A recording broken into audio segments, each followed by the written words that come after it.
peu avant de le revendre avec un bénéfice substantiel. Il se rend régulièrement dans la région de Tanger pour voir l'avancée des travaux. C'est là que Jean-Luc, architecte de navire, a installé un chantier naval qui embauche à tour de bras. Dites-moi, est-ce que c'est un travail difficile que de construire un bateau comme vous le faites? Oui, c'est assez difficile pour les ouvriers qui œuvrent dessus. Combien on gagne par mois quand on fait un bateau? Pas assez. Combien? Entre 2000 et 3000 dirhams.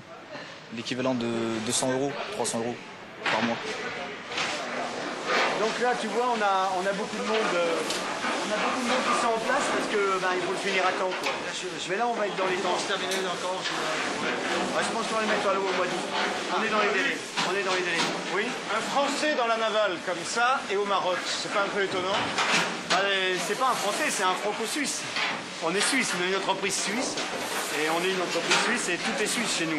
On a un bureau d'études à Cannes avec un bureau de vente, mais c'est pas une entreprise française, c'est une entreprise suisse. Et pourquoi vous êtes ici au Maroc? Alors j'ai fait le tour du monde avant d'installer le chantier. On a choisi le Maroc pour des tas de raisons. La première parce que, comme vous voyez, les gens ils sont travailleurs. On n'a pas de problème avec les 35 heures comme en France. On a bien sûr un taux horaire qui est plus faible, mais comme il y a un gros temps de formation pour amener les gens à niveau, ça ne coûte pas moins cher, quoi. Donc ce qui nous intéresse surtout, c'est pas le coût de la main-d'œuvre, c'est le fait que les gens sont travailleurs, ont vraiment une très très bonne mentalité. Donc pratiquement 80% du bateau est maîtrisé sur place. Est-ce que c'est une affaire très rentable pour l'entrepreneur qui l'a créé ici au Maroc? Non.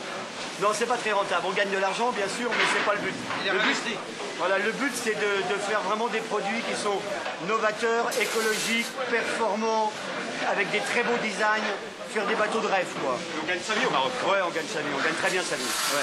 Mais c'est pas le but. C'est pas le but. Autrement, on irait ailleurs où c'est encore moins cher.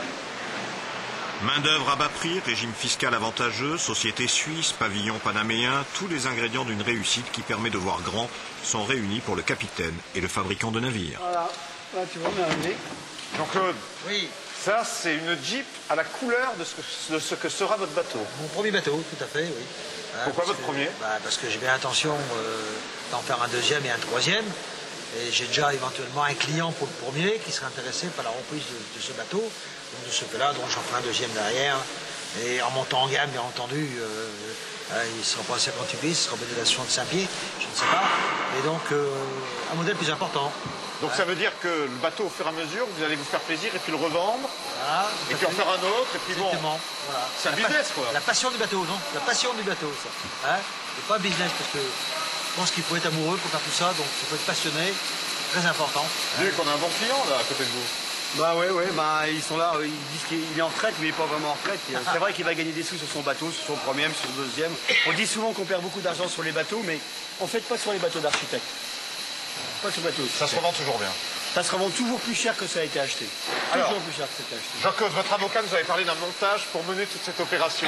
C'est quoi le montage en gros? On est en train d'étudier actuellement. Voilà. C'est quoi les perspectives possibles? Les perspectives possibles, oui, je ne sais pas encore, c'est un peu tôt pour en parler, parce que donc ceci c'est à l'étude. Il y a la loi fiscale qui s'est passée en France et que les élections législatives qui se confirment peut-être ce dimanche. Donc il faut attendre un petit peu les mesures qui seront prises fiscalement. Vous ne pouvez pas demander à un client d'être très bavard sur ce sujet. Ça c'est très difficile. Ça, si je comprends bien. Je préfère qu'on parle de la couleur du bateau, Axel, approche-toi. Parce que là, c'est vraiment un truc indiscret. Axel, qu'est-ce que t'en penses alors de la couleur? C'est Axel qui l'a choisi. Les magnifiques. Axel Rose. Tu vois, l'orange, on a vraiment eu de mal. On a fait 7 ou 8 essais avant d'avoir une couleur qui soit dynamique, qui puisse, être dans l'esprit du bateau, dans l'esprit de la marque Arcona, dans le machin.